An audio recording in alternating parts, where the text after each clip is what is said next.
You guys remember fruit stripe gum?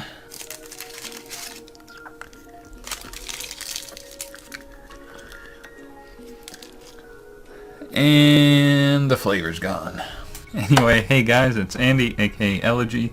I'm here today ready to record a video, which is exciting because I haven't been in a mood to do so in a while. But I'm here today with Wooloo and Furt, and we have a pretty interesting topic today, I feel. As you can see by the title, today I'm going to be taking a personality quiz that is supposed to determine which is the correct partner Pokemon for me. So if it's anything other than Wooloo and Furt, it's probably wrong, but we'll see. The interesting thing, though, is that for me, I'm interested in seeing how I answer these questions because I've been going through it. Like, I've been in just emotional turmoil like ever since January. So I feel like my normal responses to some of these questions that I'm about to be asked is going to be different than what I say now. So I'm really interested in the Pokemon it gives me as a partner Pokemon. So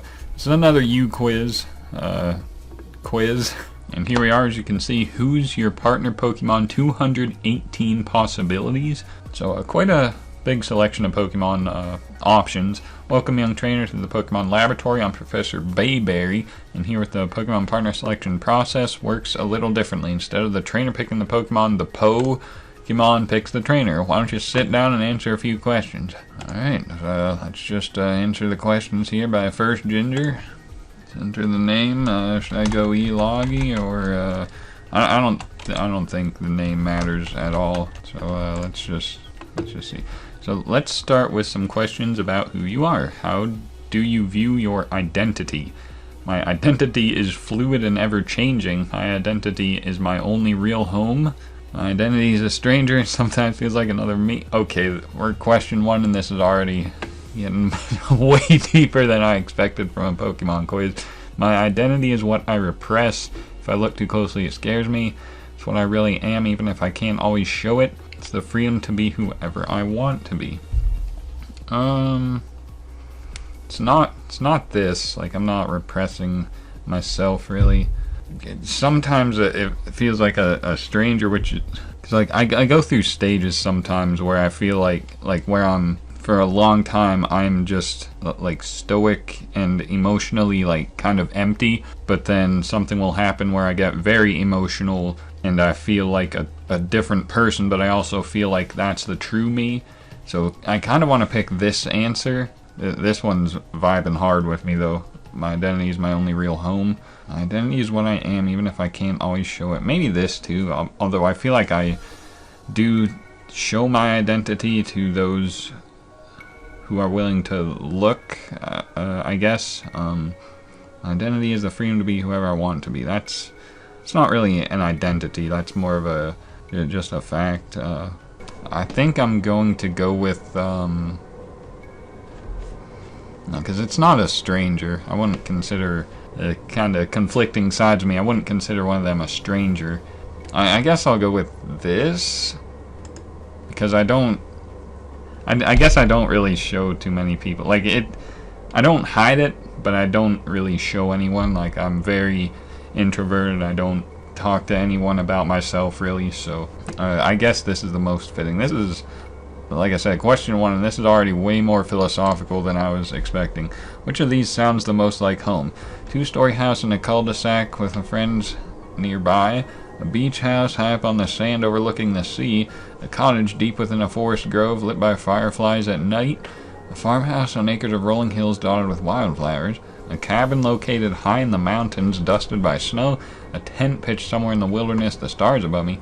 An apartment within the urban jungle. Well, could be the forest grove. Could be rolling hills. Could be the mountains dotted by snow. Would it be a tent? No, a tent doesn't really feel like home. I think I'm gonna go with the forest grove. Sounds the most like home, yeah.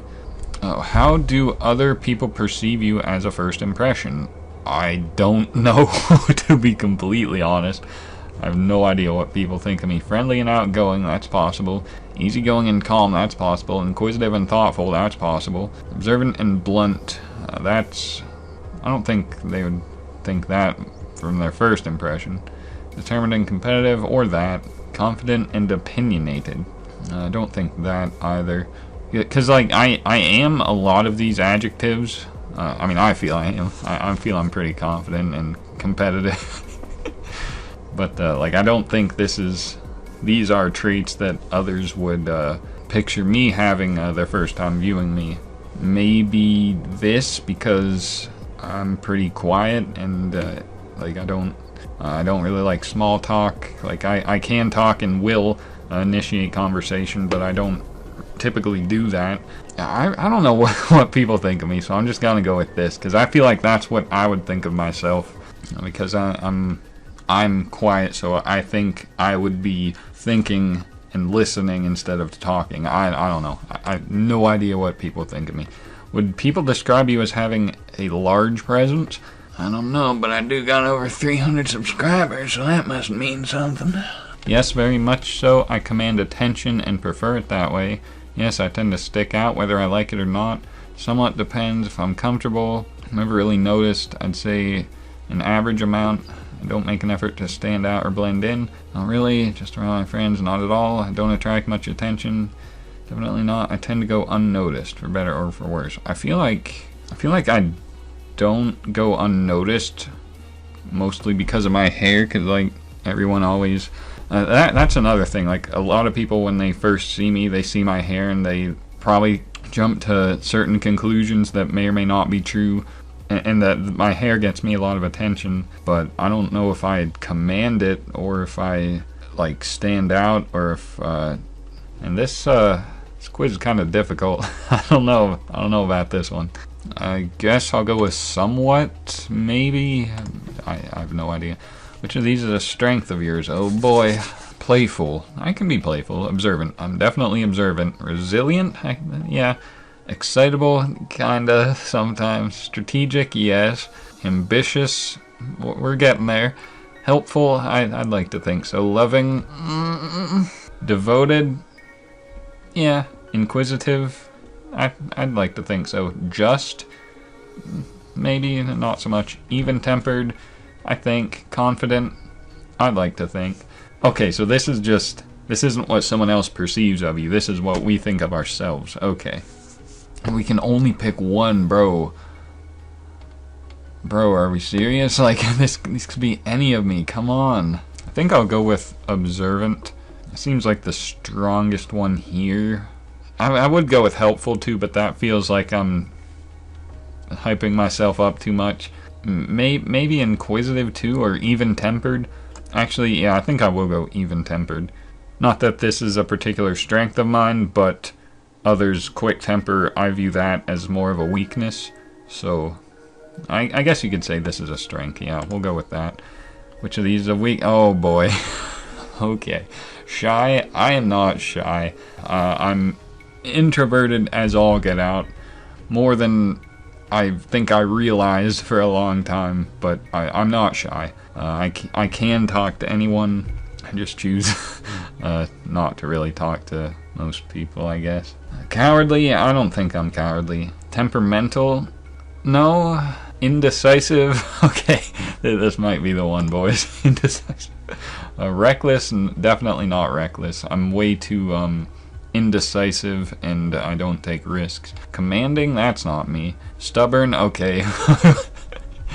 I hurt my back a couple weeks ago in a sled riding accident, but despite my injuries, I've refused to stop working out. I've been working out like crazy ever since I've gone through these overwhelming emotions ever since January. Yeah, stubborn, definitely up there. Independent. How's that a weakness, bro? Like, what? Naive? I think I'm naive, admittingly. Mischievous? No. Defensive? Maybe. Unambitious? That's not true. I lack ambition in some aspects, but I'm not unambitious. I'm just indecisive, I think. So far it's between indecisive and stubborn, and arrogant is the last one, which I don't feel I'm arrogant, so it's either stubborn or indecisive.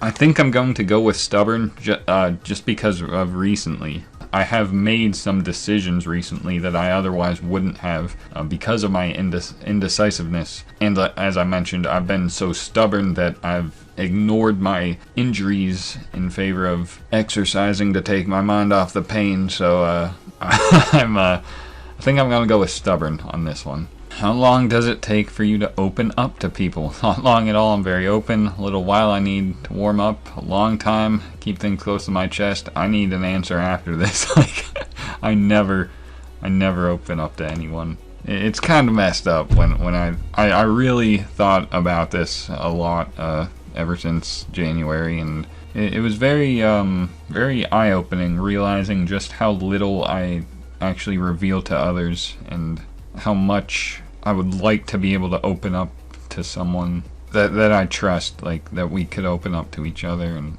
I don't know, like I said, I've just been going through it, but yeah, I need the answer after this one, because I definitely don't open up to anyone.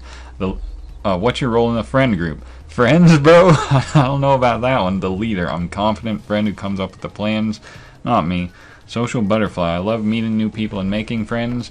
I don't think that's me either. The teasing and playful one. I know how to have a good time. Maybe.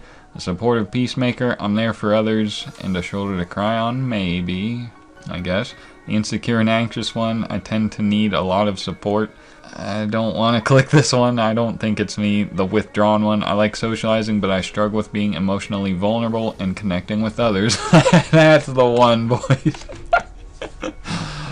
Which of these drives you? Self-preservation. I want to be comfortable, independent, and have all my needs accounted for. Intimacy. I want passion, connection, and the ability to follow my heart wherever it takes me. Belonging. I want friends, community, and recognition and acceptance from those I care for. Yeah. Let's move on from that one. Optimism, pessimism, or realism. Optimism and hope. Pessimism and caution. Realism and practicality. Well, there's definitely a lot of caution, but I'm not pessimistic at all. There's definitely more optimism and hope in my perspective of things, so gonna go with that one. Do you state your opinion even when it's not what everyone else thinks? I don't state my opinion even when it's the same thing as a lot of people are thinking, though that isn't the case most of the time. Absolutely, and I defend it passionately. Yes, but I'm willing to listen. No, I prefer to observe, but that doesn't change how I feel. No, I tend to go along with what other people think. That's what I just said. I think this is the most applicable for me. I do a lot of listening, not a lot of speaking, so yeah, I think I'm gonna go with this. Do you always mean your apologies? Yes. Not sure what that means. What would be emotionally the hardest thing to hear? Press skip question if you don't want to read the answers. Skip will not impact your results. If this won't affect the results, why is it a question? Sit down, you're way out of line. Stop whining about excuses and just do it. What's the question? What would be emotionally the hardest thing to hear? Okay, we have a separate group chat making fun of the things you say. I need you to make a decision immediately. Let's move in together. I think you're funny. You think you're funny, but you're really not. Get your head out of the clouds and stop being such a baby. I can't have you in my life. You're way too much for me. You have to come to this 6-hour dinner party. I don't care what you think, it's my way or the highway. Are you seriously crying again? I'm going to need you to work late tonight. You're laughably wrong. I can't believe you didn't know this. None of these really bother me, dog. Like, I'm gonna be completely honest. I guess, like, this would upset me. Like, I don't really fancy going to a 6-hour dinner party, but, it wouldn't, what did it say?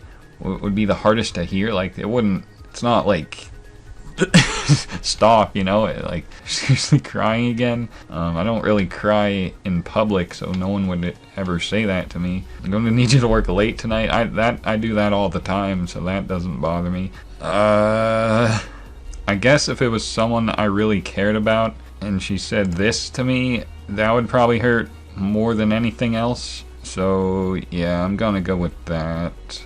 Yeah. What do you think of spontaneity? I love it, and honestly, routine bores me. I like it so long as it's my idea and I make the decisions. It's okay, but I prefer My return to my comfort zone at the end of the day. I hate it. I prefer routine and planning ahead. I like exploring ideas, but I don't like physical change. It would probably be either this or this.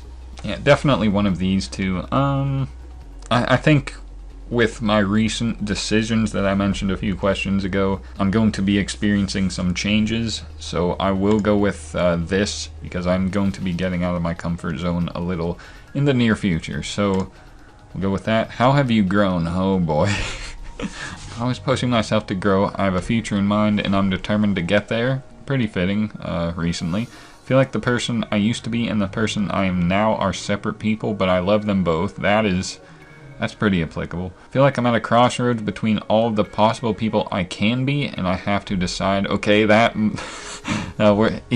as each answer comes, it's more applicable. I owe my growth and sense of self-discovery to the support of my friends and community. Not really, this is all self-inflicted, boys. I've gone through a really large event that has forced me to grow for better or for worse. Not really. I wouldn't describe my trajectory as growth. I'm just always discovering new things about myself. Possibly, though I think these are still more applicable. Oh, that we're at the end. I think I'm gonna go with this one definitely.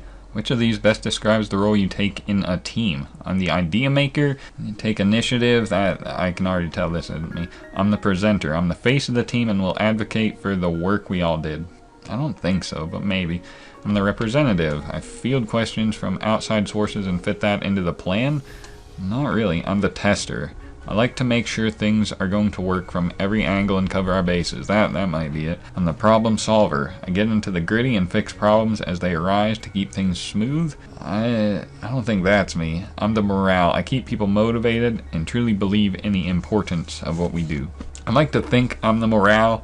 I'm probably the tester, I guess.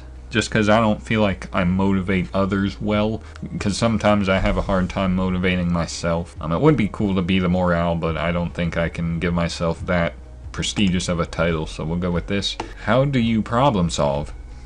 With my creativity, I have a unique perspective, maybe. With my enthusiasm, I'm eager to embrace a challenge, not so much with my passion, I follow my heart. Okay, with my determination, I charge right in. Okay. My perspective, I look at problems from every angle, maybe. With my logic, I break the issue down into pieces. With my friends, teamwork makes the dream work. With my intuition, follow your heart, your intuition. With my perfectionism, everything will be in its place. With my practicality, I work hard. Dog, I wasn't paying attention to any of these answers. I don't really know how I problem solve.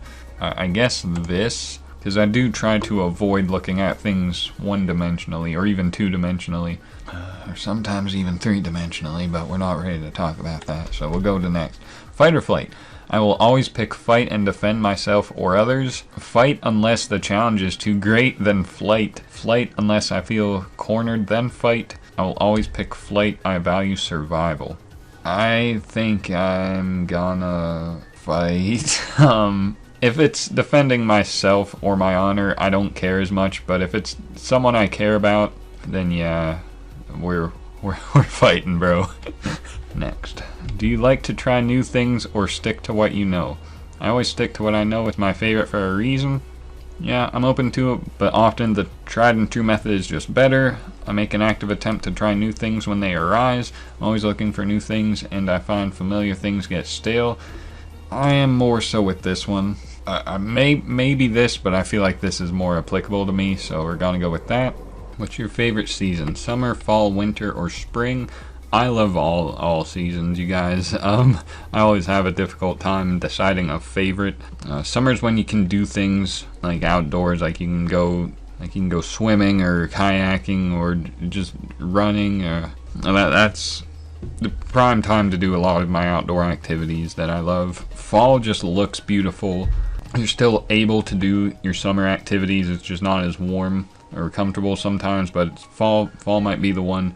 Winter, it's also as beautiful as fall, just in a different way. Instead of colorful, everything has this nice blank canvas, you could say, very symbolic. But I love winter. I don't mind the cold, and yeah, it would just winter's very cool. And spring is nice because, like, although I love winter, sometimes it's nice having that nice refreshing feeling, that nice spring mist smell.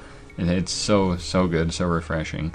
I think if I had to pick one, it would be fall. Right now, like I said, I love them all maybe equally, but if I have to pick one, I'm gonna go with fall right now. For these next questions, tell me a little more about your ideal Pokemon partner and what sort of journey you want to experience. What would be the best part of your Pokemon journey? All of the new friends, people in Pokemon I'll meet, winning battles or contests and making a name for myself in the Pokemon world, finding myself and feeling proud of my progress at the end of it, learning more about myself, my partner, and the world of Pokemon around us, the close bond I'll come to develop with my Pokemon partner, the feeling of journeying at my own pace and getting away from it all. I'm excited for it all, honestly, being able to grow stronger and help the less fortunate, making a difference in putting good into the world, all of the new adventures I'll experience and memories I'll make, conquering new challenges and realizing I'm stronger than I think, all of the amazing sights and landmarks I'll see. It'll give me more perspective on myself, and I want to be a more well-rounded person. A few of these sounded like they hit pretty close to home in general, not pertaining to Pokemon specifically. Like this would be cool. Conquering challenges and realizing I'm stronger than I think. Like that's a good one. It'll give me more perspective on myself. That's a very nice one too. All the amazing sights and landmarks I'll see. I think I would go with this one just because I like nature. I like seeing landmarks and stuff. So I think I would go with that. But then again, Pokemon themselves, like there's no specific like Pokemon themselves. Is there? Learning more about myself, my partner, and the world of Pokemon around us. Maybe this one. Yeah, we'll go with that one. When you think of your favorite Pokemon or ideal team, most of them are cute and sweet like Sylveon or Clefable. Not so much. Beautiful and elegant like Primarina or Vileplume. No. Cool and trendy like Lucario and Gengar. Closer, but no. Clever and smart like Alakazam or Zoroark. Not really. Tough and powerful like Tyranitar or Incineroar. Well, out of all these listed, my favorite is Tyranitar, so we're gonna go with that one. Is it important to have a rare Pokemon partner? Not necessarily. Your partner is your partner. Doesn't really matter if it's rare or not. If it is, that's great. If not, oh well, it's still the Pokemon you want. Yes, I would ideally want a rare Pokemon partner that no one else has. Not as much. I would like a unique partner, but not necessarily a rare one. I love and appreciate more common Pokemon. More conventional Pokemon are popular for a reason. So this doesn't really get at what I was saying, that any Pokemon can be great. I guess this would be the most fitting one. Yeah, it doesn't need to be rare. How do you imagine your partner, your Pokemon partner, ideally fitting into your environment and travels? Like Pokemon that can easily ride on my shoulder or be held in my arms. Well, Furret is like 6 feet long, so that's, I don't know about that. And isn't Wooloo like 600 pounds or something? Like, wasn't it a big deal when the grass type gym leader was able to lift Wooloo up? I feel like that was the case. I don't remember. I like Pokemon that can easily walk beside me no matter what environment. That'd be nice. That are large enough to be intimidating but can still fit into buildings. That are massive and can only reasonably be let outdoors. We'll go with this one, that can walk beside me. So it could still be either of these. Okay. What is a trait you'd prefer to have in a Pokemon partner? Playful, hardy, considerate, competitive, proud, patient, fair, snudgely, watchful, curious, loyal, eager, or smart? Should I go snudgely? No. Oh, maybe. Maybe loyal or competitive, playful. A lot of these are good. I think I will go with snudgely. So we can just snuggle when we're feeling sad. What Pokeball would you pick for your partner based solely on aesthetic? I don't like a lot of the Pokeballs. I like Pokeball, and that is the only Pokeball I like out of this selection, so we're going with Pokeball. I don't care for I don't care for the others as much. Choose a decorative item to give to your Pokemon partner. Steel bracers to make them look more fierce. Maybe not. Satchel or backpack to carry their things. Aw. Some fancy jewelry like an expensive necklace or bracelet. Darling ribbons or a bow that matches their color. A scarf or collar that matches my own apparel. So like, could this be a choice scarf? Because that might be the one. I can't really see giving them anything else. The backpack to carry their things might be. Could you see these two walking around with a backpack? I think I gotta go with the backpack. What are you most excited to do with your partner Pokemon? I want to battle together. I want to enter contests. I want to travel. I want to have a companion. I'm ready to catch them all. I just want a companion, really. Battling would be great. Traveling would be great.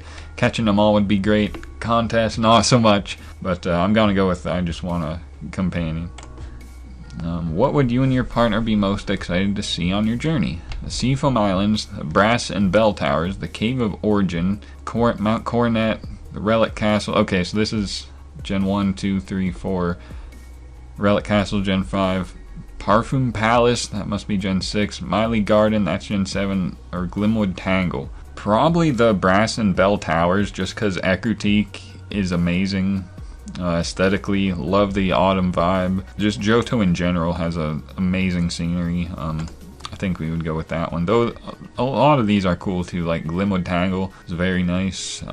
Seafoam Islands, you know, I love Articuno, but I think I'm gonna go with Brass and Bell Tower.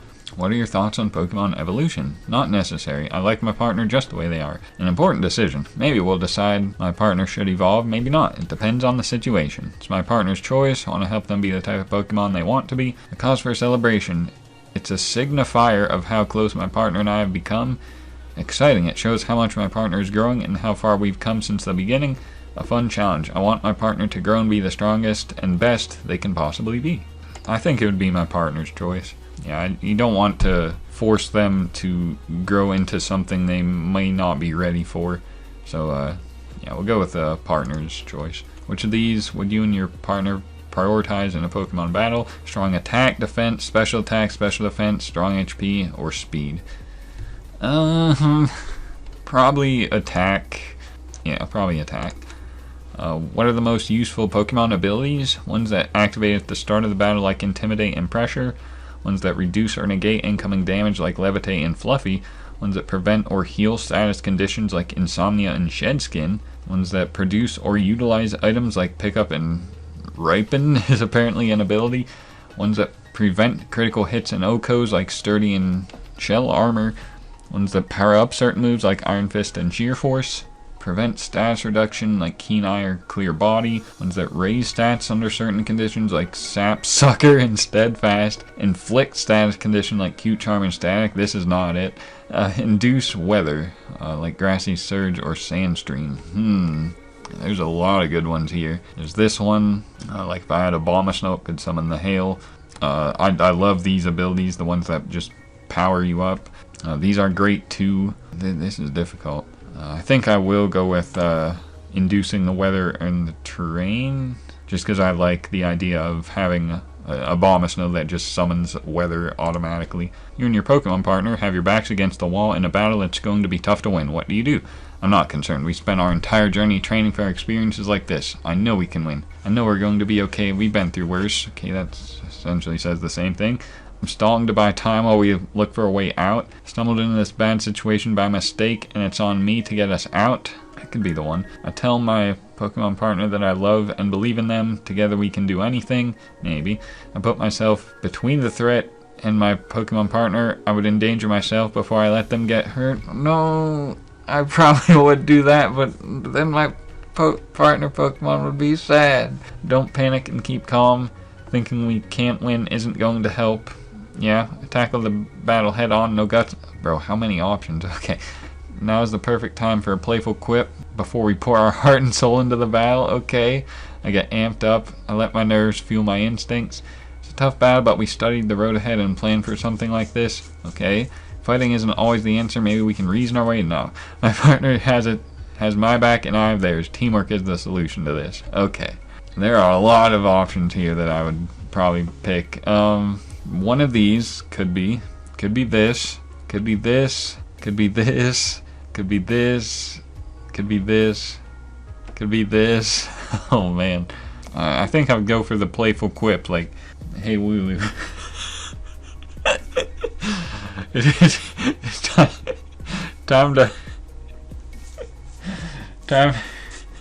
I can't. How's it rolling, Wooloo? Okay, Wooloo, let's get serious. Something like that, and then we just, I don't know. There's so many good answers here, I don't know what to pick. We'll go with that one. You and your Pokemon partner are in a tournament. How do you introduce yourself to your competitors? I don't need to, my reputation speaks for me. I take the initiative and jump right in to introduce myself. Linger on the sidelines before forcing myself to join a conversation to say hi. The whole situation is overwhelming, but I talk personably with my competitors. Why do I have to introduce myself? What do they need to know? I don't introduce myself. I prefer to keep to myself with my partner Pokemon. I don't introduce myself. I don't want to make myself a target. I would probably do this one. If no one knows me and I'm in a position where I need to introduce myself, I probably won't. I'll just keep to myself with my partner Pokemon, and if I perform well and people would like to know me, then maybe afterwards, but I'd probably just do this. Okay, and we're on the final question. My friend, you are about to meet your partner Pokemon. Pick one of the berries from the bush there and hold it out flat on your hand. Don't be nervous. Okay, Pecha, cure poison. Cherry berry, paralysis. Chesto, sleep. Rawst, burn. Aspear, freeze. I think I'd go Cheri. I don't know, because I feel like in the games it's always beneficial. Like the one I'm craving most is always Cherry berry, or Chesto even. I think Chesto is more, like it makes more sense. Like if you get put to sleep, you need that immediate wake up more so than you would for Cherry berry. Like being able to cure paralysis is obviously very important too, but like you can still move. Like with sleep, you're just out of commission completely. So I think I would go with Chesto. Let's see. Okay, so what's my Abra? How is it Abra? I mean, I'm not knocking it. Alakazam's kind of cool, but I just wonder how it came to this out of 218 possible options. I'm really surprised I picked Abra after I said physical attack on that one question, but let's see what it says. Well, would you look at that? It seems Abra wants to be your partner. Okay, Abra, also called the Psy Pokemon, sleeps for 18 hours a day, but can sense attacks and teleport away from danger. Like most psychic Pokemon, Abra are drawn to people who are intuitive and reserved, though they are also known to be exceptionally independent and enduring Pokemon. They make their perfect partner for trainers who are patient and perceptive, and who greatly value their own instincts and gut feelings. My friend, this marks the beginning of your and Abra's Pokemon journey. Welcome to the world of Pokemon. Okay, I mean, Abra is good. I'm really surprised it went for Abra. After all the Pokemon-specific questions, I don't think any of them were indicative of Abra, but I guess it was more so like the earlier questions, like the more personality-driven ones, like being intuitive and reserved and patient. So I guess we got Abra, so that's pretty cool. So that was interesting. I was not expecting Abra at all. I didn't know what I was expecting, to be honest, but I didn't think it would be Abra. But I'm okay with Abra. I was really hoping one of the boys, Blue or Fur, would have been the one, but it's okay. I'll leave the link to this quiz in the description so you can take it for yourself. If you do, be sure to let me know who you get. But yeah, don't really have anything else to say. This video is probably way longer than it should have been, but you know the drill around here. Tend to drag out videos, but it's alright. If you stuck with me this far, thank you. I hope you guys are having a good day. If not, either way, I hope you enjoyed the video. I plan on there being more to come, but you know, lack of consistency lately, you know how it is. But yeah, I enjoyed this video. Hopefully you guys did as well. Hope you guys are having a good day. And yeah, that's all I have to say. So thank you for watching, guys, and see you next time.